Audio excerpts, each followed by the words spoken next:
A continuación vamos a desarrollar un panel sobre la experiencia de los inversionistas en la crisis colombiana. Yo quisiera que me acompañaran aquí adelante el doctor Roberto Pérez, el doctor Darío Durán y el doctor Carlos Andrés Terraza.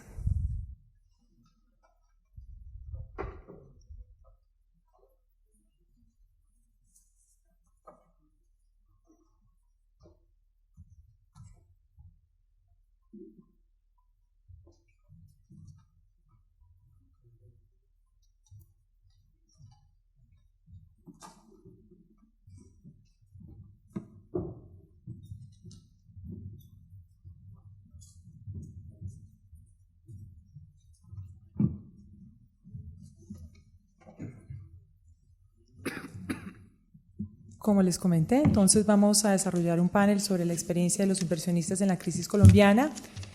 Nos acompañan el doctor Roberto Pérez, él es director del fondo Ashmore Colombia. El doctor Darío Durán es presidente del fondo Altra Investments y como moderador de este panel nos acompaña el doctor Carlos Andrés Terraza, socio de Sumatoria. Yo le cedo entonces la palabra a nuestro moderador. Adelante, bienvenido. Gracias.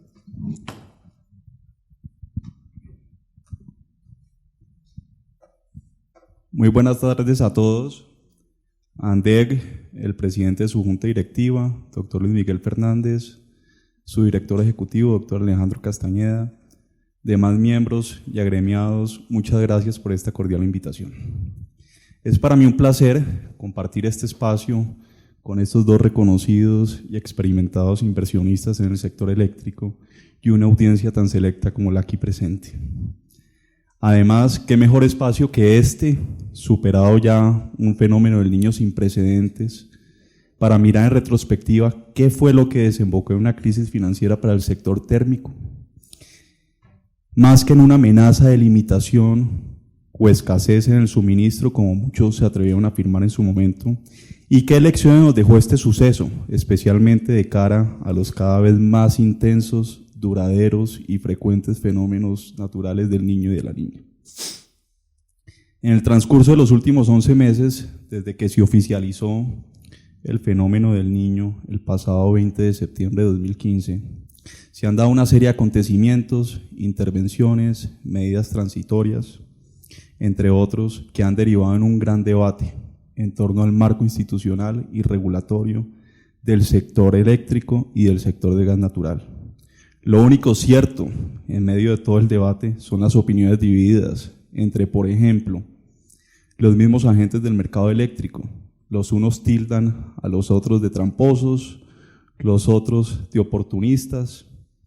Entre los térmicos y los productores y transportadores de gas natural no parecieran estar alineados respecto a la estructura de mercado que les sirve o que les conviene a ambos. Entre los térmicos y el regulador, los unos aducen cambios en las reglas de juego, mientras los otros abogan por el excedente del consumidor. Entre los académicos del sector, unos defienden el marco institucional y regulatorio actual, otros respaldan un rediseño total del sector y del mercado. En fin, existen diversas agendas, incluso al interior de los mismos gremios, como ya se ha evidenciado en escenarios pasados. Sin embargo, antes de entrar en discusiones puntuales, que ahora lo haremos, respecto de los sucesos recientes y cambios previsibles o deseables del sector, quisiera darle la palabra unos 10 minutos a cada uno de nuestros panelistas, inversionistas, para que nos cuenten un poco sobre cómo se dio el proceso de entrada al país y específicamente al sector eléctrico de sus fondos de inversión, por qué se dio el interés por los activos térmicos de los que hoy son accionistas, Termoencali en el caso de Ashmore y Termovalle, Termoyopal, El Morro y Cimarrón en el caso de Altra. ¿Cuáles eran las características deseables del entorno país y la industria de generación eléctrica cuando decidieron invertir? ¿Qué resultados han obtenido hasta el momento frente a sus expectativas iniciales y cuáles han sido, en su opinión, los factores que más han incidido en que los resultados se han alejado de dichas expectativas con que miraba el sector en su momento? Doctor Roberto Pérez, tiene usted la palabra. Muchas gracias, Carlos Andrés, y muchas gracias a todos y buenas tardes. Ashmore Colombia nació en el 2010 juntándose Ashmore Group, que es un manejador de fondos inglés que maneja recursos exclusivamente en mercados emergentes, e Inverlink, la banca de inversión local, y que formaron Ashmore Colombia y levantaron un fondo de capital privado para invertir en infraestructura en Colombia. Principalmente motivados por el déficit de infraestructura que tiene el país y buscando crear un puente entre el ahorro institucional y los recursos de inversionistas institucionales y el déficit de infraestructura del país, que en ese momento había pocos vehículos a través de los cuales los inversionistas institucionales podían invertir en infraestructura en el país. El sector de generación eléctrica siempre fue un foco y un sector objetivo nuestro por varios puntos. El primero es porque tanto Ashmore Group como Inverlink tenían y tienen una trayectoria muy relevante en el sector de generación, tanto en Colombia como en otros países de América Latina, y es un sector esencial para el país. Y adicionalmente había, y quiero hacer énfasis en la palabra había, una trayectoria regulatoria de estabilidad y de seriedad técnica y académica, donde las modificaciones y los cambios eran estudiados, eran soportados académicamente, sus impactos eran medidos y analizados racionalmente antes de hacerlos. Nosotros, por estas razones, invertimos en el 2010 en Termoemcali, producto de un proceso que adelantó la Superintendencia de Sociedades cuando tenía Emcali intervenida, y era un proceso de capitalización de Termoemcali que nosotros resultamos adjudicatarios junto con algunos socios. Y desde 2010, cuando entramos a Termoemcali, hasta el 2015, realmente la inversión se comportó según nuestras expectativas. Sin embargo, en el 2015, por varias razones, las cosas cambiaron radicalmente. La primera, obviamente, la ocurrencia del niño más intenso que hayamos visto, pues generó unas distorsiones importantes. Pero a eso se juntaron una serie de hechos adicionales que formaron la tormenta perfecta. Algunos fortuitos de condiciones mundiales o coyunturales, otros, en mi opinión, generados administrativamente o regulatoriamente y que eran evitables y previsibles. Los fortuitos fueron que se juntó el niño con una reducción de los precios del petróleo a nivel internacional, que bajaron todos los indicadores con los cuales estaba formado el precio de escasez y abrieron una brecha gigantesca versus los costos de los combustibles líquidos en Colombia. Eso fue fortuito de las condiciones del mercado internacional, pero agravó un problema regulatorio que existía desde el nacimiento del cargo por confiabilidad, que ahorita hablo un poco más al respecto. Lo segundo es que también por producto de la caída en los precios del petróleo, y se generó una devaluación gigante en Colombia, que en pesos multiplicó el costo de generación con gas, que nuevamente agrandó la distorsión del precio de escasez que existía desde el inicio del cargo por confiabilidad. Y entonces vamos a las circunstancias regulatorias y generadas administrativamente que agravaron este problema. El primero es la mala formulación del precio de escasez. El precio de escasez, al estar ligado a un combustible que las plantas en Colombia no usan y que nada tiene que ver con los costos de combustible en Colombia, generaron unos riesgos innecesarios a los generadores, y ese problema que lo veníamos diciendo desde inclusive la creación del cargo por confiabilidad, nunca se quiso abordar, nunca se quiso enfrentar, y cuando llegó el niño ya era muy tarde para enfrentarlo, y generó los problemas financieros que fueron tan públicos y tan mediáticos. Lo segundo es que unos meses antes del inicio del niño surgió, o la CREC publicó la resolución 109, un proyecto de resolución que buscaba cambiar radicalmente la forma como se asigna el cargo por confiabilidad, con una señal regulatoria muy clara, que era a partir de noviembre de 2016, las plantas con líquidos básicamente no van a tener cargo por confiabilidad, que es su única fuente de ingresos, y por lo tanto esas plantas se van a quebrar. Si se hubiera adoptado esa resolución en ese momento, cerca de 2.000 megavatios de capacidad instalada se hubieran quebrado, básicamente. Y eso instantáneamente generó un pánico financiero entre prestamistas e inversionistas. En el caso de Termocali, por ejemplo, con la emisión de esa resolución, instantáneamente los bancos nos cerraron las puertas a todas las líneas de capital de trabajo que teníamos. Y en un momento tan dramático como el niño, era cuando más necesitábamos tener acceso a los mercados financieros para poder generar durante el fenómeno del niño sin problemas financieros.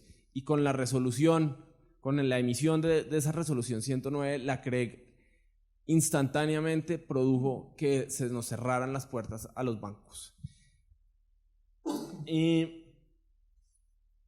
La única forma de solucionar este problema fue con la emisión de la resolución que extendía la asignación del cargo por confiabilidad con las reglas actuales hasta el 2019, y eso nos permitió volver a reabrir las puertas de los bancos. Sin embargo, ese problema continúa, esa señal regulatoria continúa, y la viabilidad de las empresas después de 2019 sigue estando en entredicho. Los bancos siguen sin creerle a estas empresas. Esta crisis nos generó una falta de credibilidad en los mercados financieros, lo que afectó seriamente a estas empresas. Y como lo vimos en el niño, estas empresas fueron las que evitaron justamente un racionamiento. Estas empresas generaron durante un número de meses importantes, y sin la generación de estas empresas el país se hubiera apagado. Eso no hay punto de discusión. Entonces, generarle estas cargas regulatorias adicionales a las empresas que salvaron al país de un apagón no tiene ningún sentido. La realidad es que el país, por las características de nuestro sistema y por la existencia del fenómeno del niño, necesita plantas de respaldo. Eso no hay discusión. El país necesita plantas de respaldo. Para que existan plantas de respaldo, el país y la sociedad tenemos que estar dispuestas a remunerar esas plantas de respaldo. Esa remuneración es el cargo por confiabilidad, y probó ser eficiente, aunque tiene ciertos problemas que hay que corregir, pero probó funcionar en el peor fenómeno del niño que hemos vivido, porque el país no se apagó. Hoy en día existe la discusión de si las plantas de líquidos son la forma o es la manera más eficiente de contar con ese respaldo. Creo que eso es un punto que vamos a tocar en detalle más adelante, pero es una discusión que creo que tiene que ser seria, académica, técnica, y sin presiones de ninguna parte, para que el país y la sociedad llegue a la solución más eficiente para manejar la característica que tiene, que es enfrentar cada X número de años el fenómeno del Niño con las consecuencias que tiene el fenómeno del Niño sobre el sector de generación eléctrica. Muchas gracias. Gracias, Roberto. Bueno, muchas gracias a todos por esta invitación. Gracias, Andej. Yo quiero ofrecerles una perspectiva un poquito diferente como inversionistas en este sector. Nosotros fuimos de los primeros fondos de capital privado en establecerse en este país en el año 2005. Y nos establecimos, digamos, con una visión de invertir con una óptica multisectorial, no solamente el sector de energía. De hecho, el sector de energía no estaba dentro de nuestro foco de inversión inicial. Y de hecho, una de las políticas, digamos, sobre la cual siempre hay excepciones, pero que principios reguladores de nuestras actividades de inversión era no invertir en sectores altamente regulados. Encontramos una serie de oportunidades en el sector de energía, primero en el caso de Termoyopal y después en el caso de Termovalle, y decidimos romper esa regla básica de operación de nuestros fondos sobre la premisa de que era probablemente el sector que tenía un marco regulatorio más estable, reconocido internacionalmente, que atendía todos los criterios que Roberto expuso hace poco, y fue lo que nos motivó a invertir en este sector, con la precaución que tomamos de invertir de la mano de socios expertos en este sector, como es el caso de SCL Energía Activa, que es un fondo especializado en este sector, de acompañarnos de equipos de gestión pues, de primer nivel y conocedores y expertos en esta materia, y de otros inversionistas con experiencia también en el sector. Nosotros somos el inversionista que menos conoce de este sector.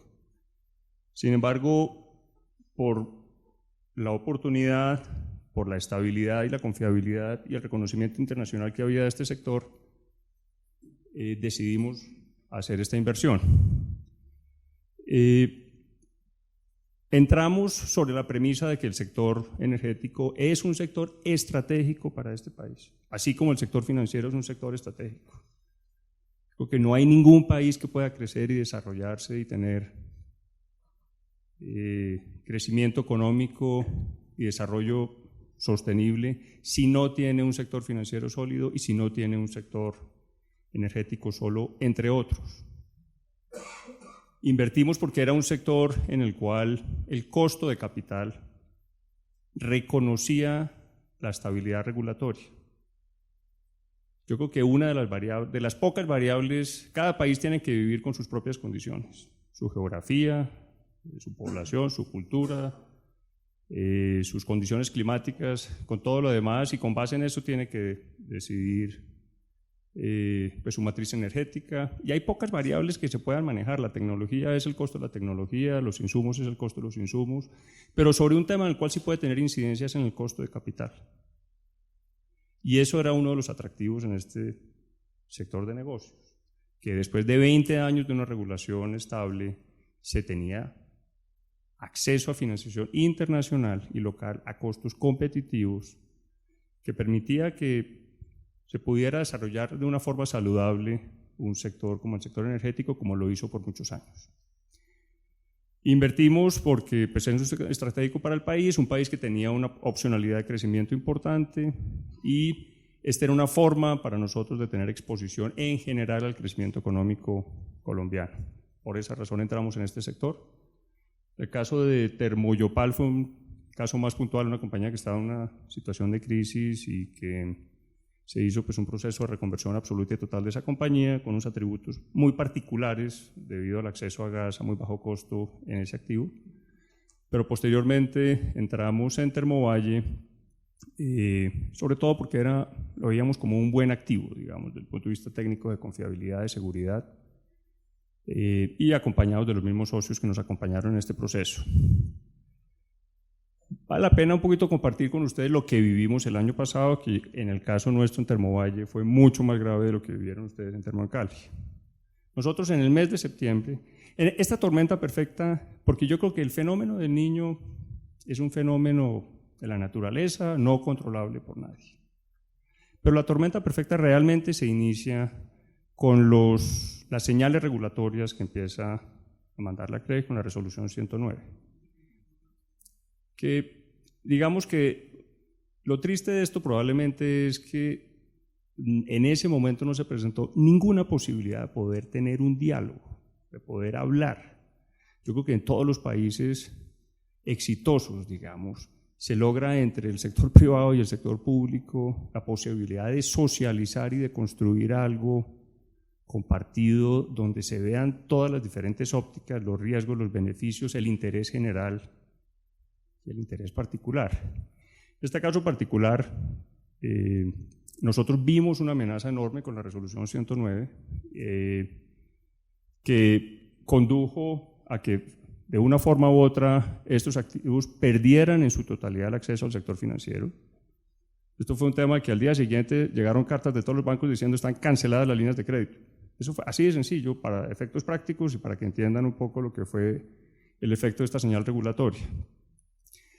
Y unos esfuerzos enormes de parte, pues yo creo que de muchos agentes del sector, pero nosotros fuimos muy activos en tratar de hablar con todos los diferentes estamentos del gobierno. Afortunadamente, en el caso nuestro, inversionistas que tienen acceso a todo el gobierno nacional. Y fue un diálogo absolutamente inocuo. La verdad es que no hubo la menor posibilidad de poder tener una conversación. Lo cual a mí me parece que sistemáticamente es una señal pésima, digamos, en términos de lo que se espera, digamos, de un desarrollo conjunto a dos manos entre el sector público y el sector privado. Y en ese contexto pues, se presentó la tormenta perfecta que tú mencionaste, que tal vez no mencionaste en adición el cierre de la frontera con Venezuela, que adicionalmente condujo a que así hubieran contratos de suministro de líquidos con entidades multinacionales de primer nivel no se pudieran cumplir por una razón totalmente exógena, adicionalmente unos precios de energía que nunca se habían visto, lo cual condujo a que digamos en el caso nuestro, por darles órdenes de magnitud, en el mes de septiembre se perdieran $30 millones. Yo creo que eso, a ver, eso es una muestra clara de que hay algo mal y que aún no es reconocido. Yo creo que un país, a ver, el principio fundamental es que un país tenga una plataforma energética que permita afrontar situaciones de baja hidrología como la que se presentó y que permita la seguridad de no apagar un país, que implica un costo absolutamente aterrador. Esto es una muestra de que el sistema estaba mal diseñado, que había un problema que se había anunciado y que se había trabajado, pero ningún sistema con una amenaza, digamos, de devolverlo inviable financieramente puede ofrecer ningún tipo de seguridad para un país como Colombia. Y ese es un tema que aún no se ha reconocido, en efecto. El sector térmico yo creo que pues, terminó de una u otra forma respaldando al país y cumpliendo con sus obligaciones de energía en firme. En el caso nuestro, aportando $25 millones para cubrir un hueco que consideramos que no tiene ningún tipo de sentido. Como una muestra de seriedad, que además el proceso de desinformación que se dio en todos los medios de comunicación y en todo, pues fue un tema aterrador. Pero donde inclusive nosotros como inversionistas en algún momento dijimos, pues no tenemos, la verdad, ninguna obligación de salir a poner este dinero, porque no tenemos ninguna garantía de que vamos a ser oídos, de que va a haber una coherencia de largo plazo. Entonces esto es meter $30 millones al hueco sin ningún tipo de sentido económico, siendo nosotros como fondos de capital privado representantes, porque nuestros inversionistas son los fondos de pensiones colombianos, fondos de pensiones internacionales, fondos soberanos, todo tipo de inversionistas institucionales. y tenemos que representar ese capital de una forma absolutamente responsable. Nosotros no tenemos licencia de corso para salir y botar 30 millones de dólares porque sí. Sin embargo, en ese momento se tomó la decisión de hacerlo. En últimas, después de esfuerzos enormes, se logró hacer una corrección a medias, por medio pues, de esta extensión del cargo por confiabilidad y la corrección que se hizo temporal al precio de escasez. El esfuerzo de financiación para nosotros, para poder financiar ese ingreso diferido, fue casi que, es decir, casi que volvió inviable en el caso nuestro la compañía. Pero yo lo que quisiera transmitir es que hay algo que está mal, digamos. Un país que no estamos exentos de que vuelva a ocurrir este tema. Es un fenómeno natural. Y esta es una prueba de que hay algo estructuralmente mal. Porque si esta prueba para el sector térmico es someterse a pérdidas como las que se sometió, que lo hacen absolutamente inviable, pues hay algo que estructuralmente está mal, que hay que reconocerlo y hay que atenderlo. Pues porque el país estuvo a punto de apagarse. Y es el momento en que todavía no hay una solución a esto. Yo quisiera parar ahí. Muchas gracias, doctor Roberto y doctor Darío. Bueno, muy interesantes las intervenciones de ambos. Creo que aspectos en común, pues obviamente es el impacto del fenómeno del niño reciente que se salió de cualquier proporción previsible. Adicionalmente el impacto de la resolución 109 en las líneas de financiación, esto pues unido por supuesto al fenómeno del niño. Ya nos contó un poco el doctor Durán cómo habían salido o cómo habían resultado, digamos, después de ese niño afectados financieramente. Quisiera oír del doctor Roberto cómo vivieron el niño, cuál es el estado de sus empresas, el estado financiero y técnico, porque también fueron plantas que fueron sometidas a una generación continua. Supongo que además de las pérdidas económicas que generó el desfase entre el precio de escasez y el costo variable de sus centrales, pues también se vieron abocados a unos mantenimientos extraordinarios en esas centrales que fueron puestas a prueba durante un tiempo bastante prolongado. ¿Por qué no nos cuenta eso? Y eso sumado, por supuesto, a cómo lidiaron con los compromisos de deuda. Sé que, por lo que ya nos han dicho, les cerraron las líneas de financiación que ya tenían, las líneas supongo que de capital de trabajo en alguna medida. ¿Cómo tuvieron que haber lidiado con las líneas de financiación que ya habían tomado ustedes en el caso de Termovalle, pues por supuesto para financiar la adquisición que se hizo en el 2014?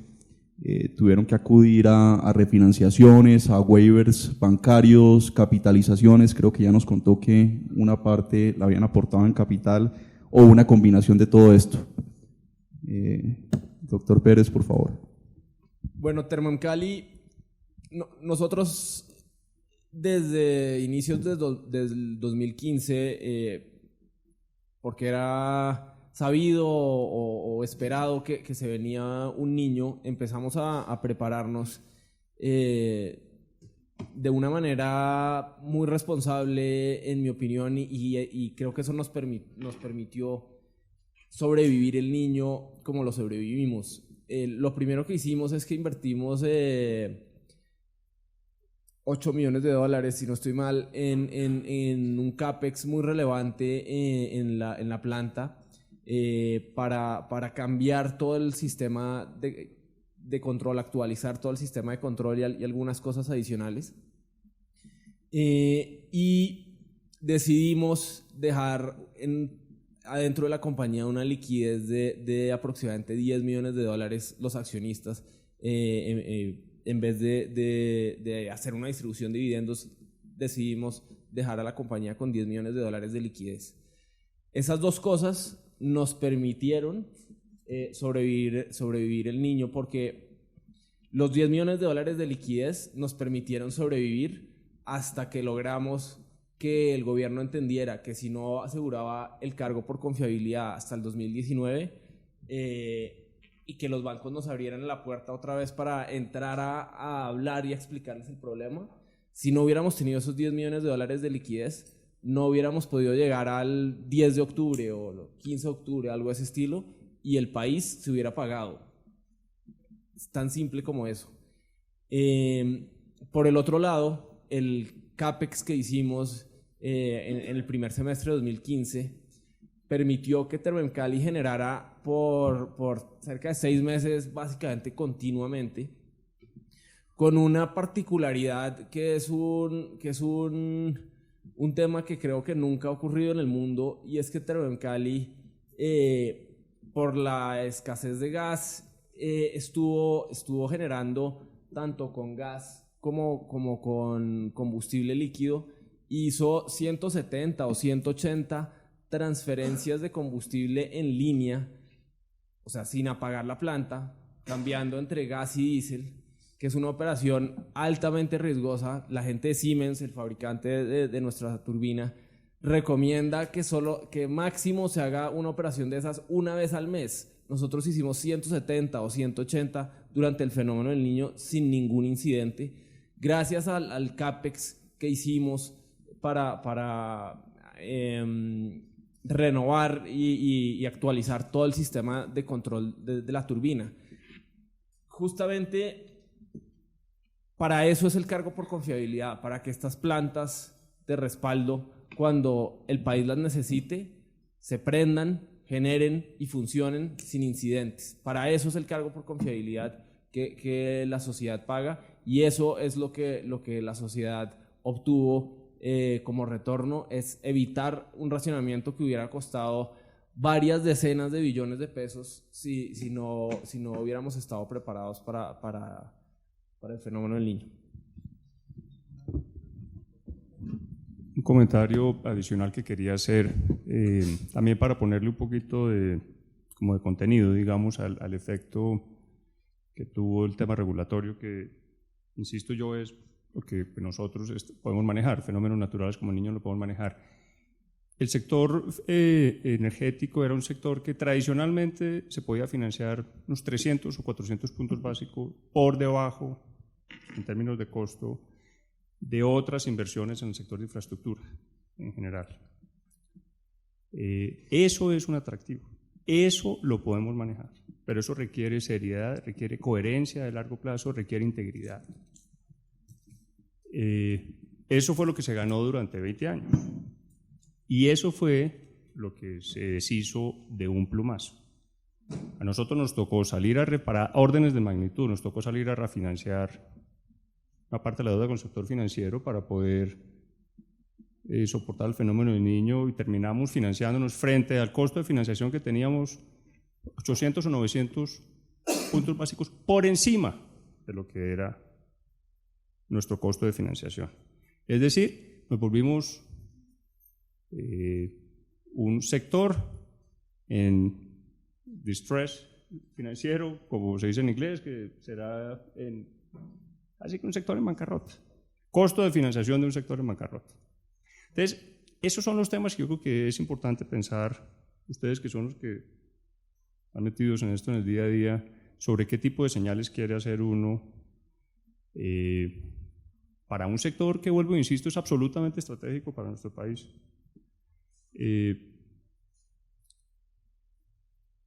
Esto sumado a que, digamos, en el caso nuestro, y yo creo que en el caso de muchos nuevos inversionistas, frente al deseo de tener una matriz energética que ojalá sea más eficiente, porque digamos, en el caso de nosotros que somos inversionistas multisectoriales, nosotros tenemos inversión en industria. Lo que más quisiéramos es tener costos más competitivos de energía. Estamos de ambos lados de aquí del espectro. Claramente eso sería deseable, pero lograr eso tiene que hacerse sobre todo consolidando y permitiendo un desarrollo saludable de un sector que tenga unas reglas de juego claras que permitan invertir, que permita tener acceso a financiación de largo plazo eficiente, donde puedan convivir diferentes tipos de tecnología. Nosotros le dijimos al gobierno en todo este diálogo de la socialización de la 109, no tenemos el ideal y nosotros quisiéramos ayudar a que de largo plazo hubieran costos de energía más competitivos. Estamos de acuerdo con los industriales, pero lo que no se puede hacer es acabar con lo que hay. Eso no tiene absolutamente ningún sentido. Hay que buscar algún mecanismo que permita incentivar y promover nuevas alternativas, una nueva visión y un desarrollo que conduzca a eso en el largo plazo, pero sin acabar con lo que hay. Y pues no tiene absolutamente ningún tipo de sentido. Muchas gracias, doctor Y Durán. quería decir lo último. Digamos, en el caso nuestro, que nuestro negocio es invertir y desinvertir. Hoy en día este sector, yo creo que nosotros no tenemos ninguna posibilidad de desinvertir o de liquidar una inversión en el sector nuestro. Así como yo creo que no hay apetito inversionista en este sector, en este momento.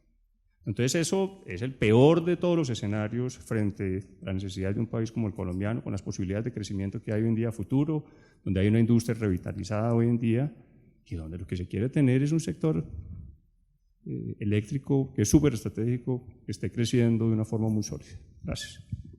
Perdón un segundo, que me gustaría añadir algo a lo que dijo Darío, y es que el impacto que genera los cambios regulatorios y la mayor percepción de riesgo no es solo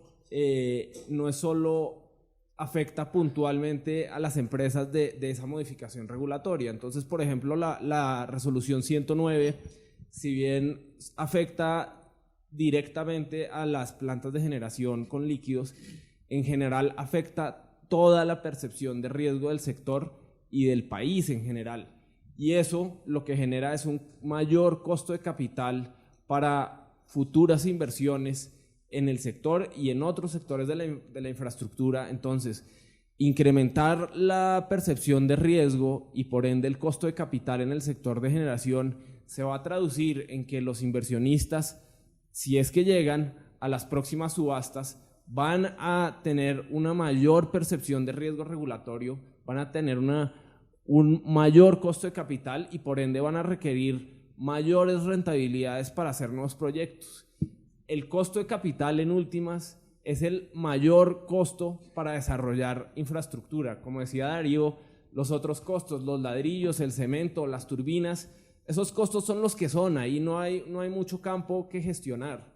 El costo realmente gestionable es el costo de capital, y al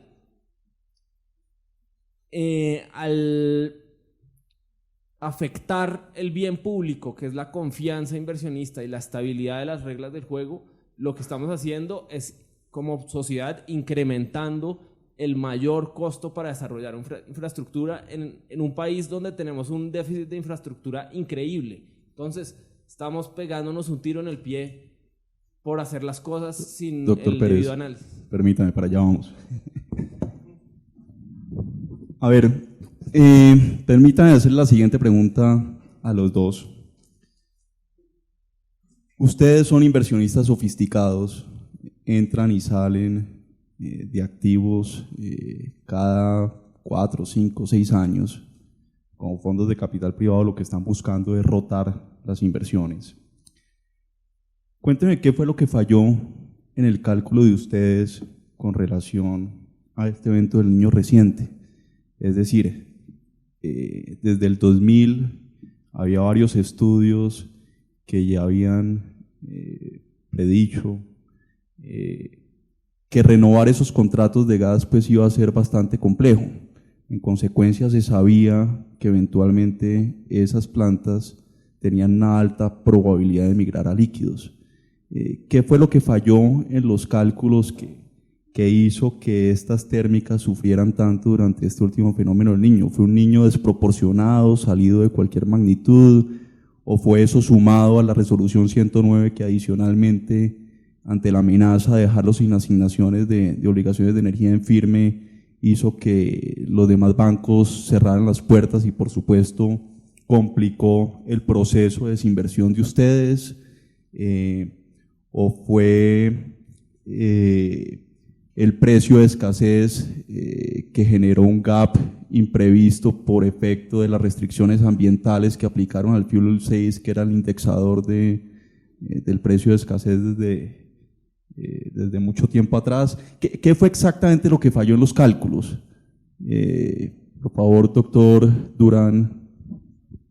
Digamos que para que separemos dos temas, digamos. Nosotros éramos conscientes de un descalce en el precio de escasez, digamos, y hicimos un cálculo del riesgo con base en series históricas de precios de energía, de precios de escasez, de los precios del petróleo, de todo esto, y teníamos un riesgo asignado a eso, aun cuando, pues, de hecho aquí la Gabela de todas formas consideramos que hay un tema técnico, digamos, en la regulación, pero ese tema técnico estaba cuantificado y estaba, digamos, era un riesgo asumible, digamos, por el caso de inversión. Por un lado, ese riesgo, como para separar los temas, se exacerbó completamente, digamos. Poco por lo que dijiste tú, obviamente el precio de escasez cayó dramáticamente con la caída de los precios del petróleo, es el referente internacional, mientras que el costo de combustible, digamos, puesto en planta por el Fondo de Estabilización del Petróleo, por toda la cantidad de cosas, por la evaluación, por todo lo demás, nos conducía a tener una pérdida por kilovatio generado de, no sé, 270 pesos, algo de ese orden. Eso se exacerbó más aún por el tema de la crisis con Venezuela, que condujo a que la logística no funcionara, pero por una coyuntura muy particular. Y era que no había diésel en el país, no era un tema nuestro, no era un tema de las multinacionales con que teníamos respaldada la logística, no había diésel en el país. Y por último, pues los precios de energía que se vieron en este último fenómeno del Niño estuvieron, no sé, 5, 6, 7, 8 veces por encima de cualquier tipo de estadística de niños anteriores, que condujo a que en eventos que por problemas de logística la desviación negativa que hubo fue absolutamente brutal. Eso es como una parte, digamos, del problema, y el remanente del problema, el tema de la resolución 109, digamos que ya la hemos expuesto en total de nivel de detalle, que condujo a que se perdiera total acceso al sector financiero por parte del sector eléctrico. Gracias. Doctor Pérez, ¿quiere añadir algo? Yo creo que lo que falló en nuestros cálculos fue la expectativa de la continuidad de la estabilidad regulatoria con la que gozaba el país. Perfecto. ¿Con cuánto tiempo contamos adicional? ¿10 minutos más? Perfecto, gracias. Bueno, muy bien, entonces ya hemos hablado de los problemas, creo que muy rápidamente tratemos de abordar las soluciones que ustedes están viendo.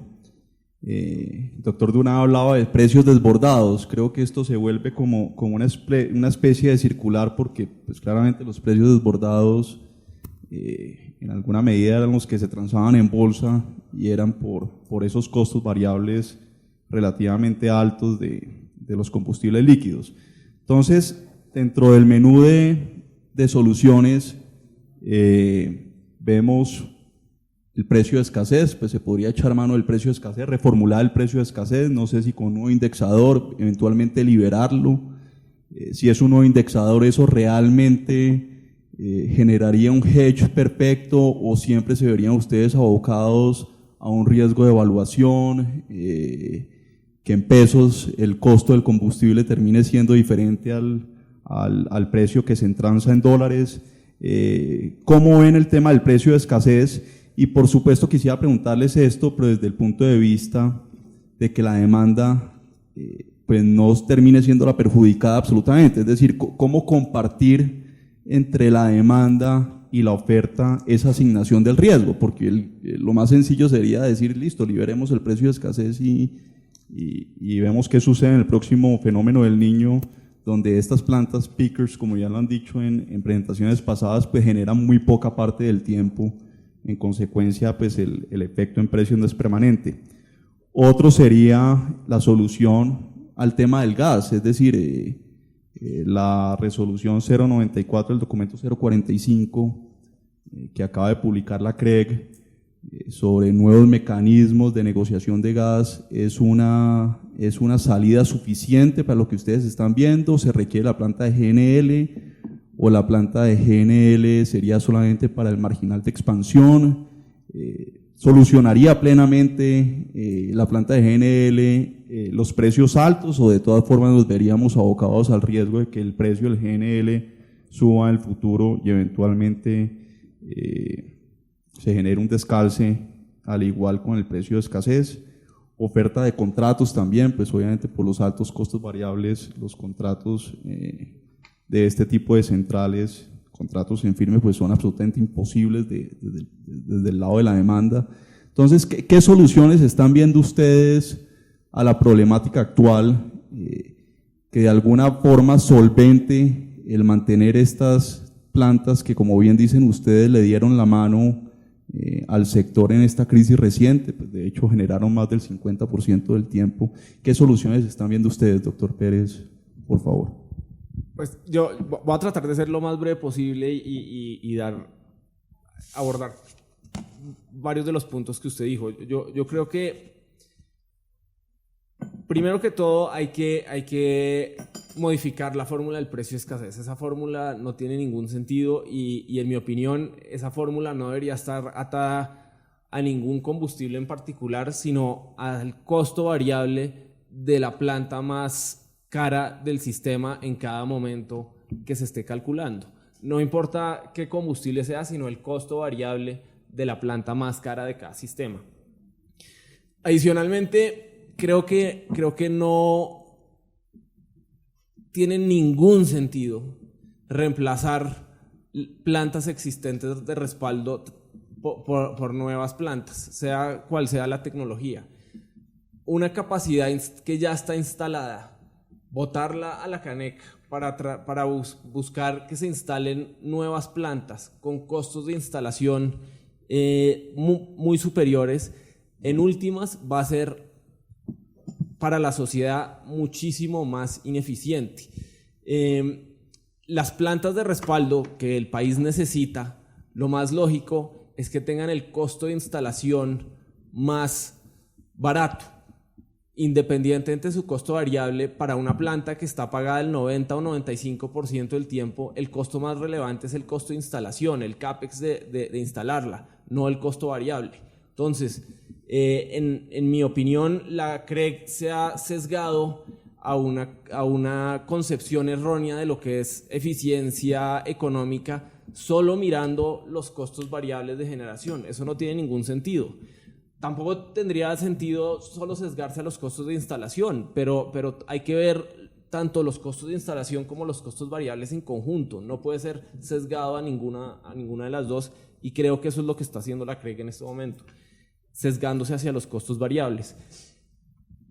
Y creo que corrigiendo esos dos aspectos, indudablemente se le está transfiriendo a la demanda un riesgo de la volatilidad de los precios en los momentos del Niño. Y esa es una volatilidad que existe como sociedad y que tenemos que afrontar. Yo no creo que la solución sea esa volatilidad, buscar asignársela a unos pocos agentes generadores que no tienen la capacidad de afrontarlo. Yo creo que la forma de abordar ese tema para que la demanda pueda controlar ese riesgo es buscar que agentes financieros, que instituciones financieras con una vocación aseguradora entren a participar del mercado de contratos de electricidad, que en últimas deberían ser contratos financieros y no deberían tener ninguna relación con el aspecto físico de la generación. Buscar ampliar el mercado de contratos a que haya jugadores financieros que generen la posibilidad para la demanda de contratar, de obtener contratos de largo precio para buscar cubrirse ante la volatilidad de precios en los eventos del Niño. Pero no tiene ningún sentido ese riesgo que tenemos como sociedad, tratar de asignárselo a unos pocos agentes que no tienen la capacidad de gestionar ese riesgo. Y bueno, por último, para abordar el último punto suyo, creo que el país, para buscar eficientar la matriz energética, debería buscar soluciones de dar flexibilidad a las plantas térmicas que pueden quemar gas, para contratar tanto gas natural como transporte de gas natural, buscando, en mi opinión, tanto con la demanda industrial como residencial de gas, que haya una demanda interrumpible que obtenga unos beneficios en precios durante la mayor parte del tiempo, pero que esté dispuesta a que cuando llega el niño se desconecta y cederle ese gas a las plantas térmicas, y de esa forma creo que se aprovecha la infraestructura existente de gas de la mejor manera posible. Muchas gracias. Doctor Durán, ¿quisiera añadir algo? Mira, yo no soy el llamado a pontificar acá sobre el futuro y temas regulatorios, pero yo, 2 o 3 ideas básicas de sentido común, retomando algunas palabras que Roberto dijo. A ver, lo primero es que hay un parque térmico, hay una capacidad instalada. Yo creo que ahí puede haber la concepción de que Termovalle es una planta nueva, tecnología absolutamente moderna, una planta que se rehizo después de las inundaciones con tecnología de estado del arte de hace 4 años. Esto no estamos hablando de que sean unas máquinas obsoletas, absolutamente ineficientes. Hay a veces concepciones probablemente del público equivocadas. Entonces, tenemos lo que tenemos, se respaldó el país en este momento de crisis, hay que darle una solución regulatoria a esas plantas, ya sea con líquidos o con gas, idealmente, pero que permita que ese sector térmico sea sostenible de largo plazo, sea saludable financiera y técnicamente. Lo otro es, yo creo que el otro tema que yo quisiera tal vez decir en adición a lo que está diciendo Roberto, hay que pensar de largo plazo. Yo creo que es claro que el interés general del país es ser mucho más eficiente en términos de costos de energía. Eso es una necesidad, yo no quiero desconocerla ni mucho menos, y yo creo que eso es absolutamente claro y tenemos que buscar eso, pero hay que buscar eso de una forma que, primero que todo, lo hagamos de una forma muy coherente, una estabilidad regulatoria con seriedad que permita volver a este sector otra vez bancable. Si nosotros no permitimos que el sector sea bancable otra vez, no va a haber ninguna posibilidad de desarrollar esa visión de futuro en este país. Y sí se puede hacer de una forma donde se respeten las normas del juego, se generen periodos de transición de largo plazo, donde se incorpore una matriz energética, donde puedan convivir diferentes tipos de tecnologías, que permita desarrollar esa visión de futuro, pero de una forma coherente, regulatoria y financieramente. Perfecto. Muchas gracias. Bueno, creo que algunas ideas de cierre coinciden los inversionistas en que se debería elevar la discusión regulatoria, por lo que entiendo aquí, que se debería mantener la estabilidad regulatoria y la protección al inversionista, que se puede estar dando una afectación sustancial de la actividad de M&A y de la actividad en la financiación de proyectos que vengan a futuro. Creo que el doctor Durán mencionaba el encarecimiento entre 300 y 400 puntos básicos, las tasas de deuda, si es que las hay, supongo que con la 109 varios de estos proyectos se ven afectados. Proponía el doctor Roberto Pérez la corrección del precio de escasez, la inclusión o la profundización del mercado vía la incorporación de agentes financieros que sirvan para hacer hedge y que permitan firmar contratos de largo plazo con la demanda, con parte de la demanda que hoy en día no está cubierta, correcto. Ambos, por supuesto, se oponen a las medidas de la resolución 109 y también hablaban el doctor Pérez mencionaba sobre la demanda de gas interrumpible para los industriales, para que los térmicos en estos picos esporádicos cada 4 o 5 años puedan tomar esa disponibilidad de gas, ¿correcto? Bueno, muchas gracias a todos los asistentes, muchas gracias a ustedes.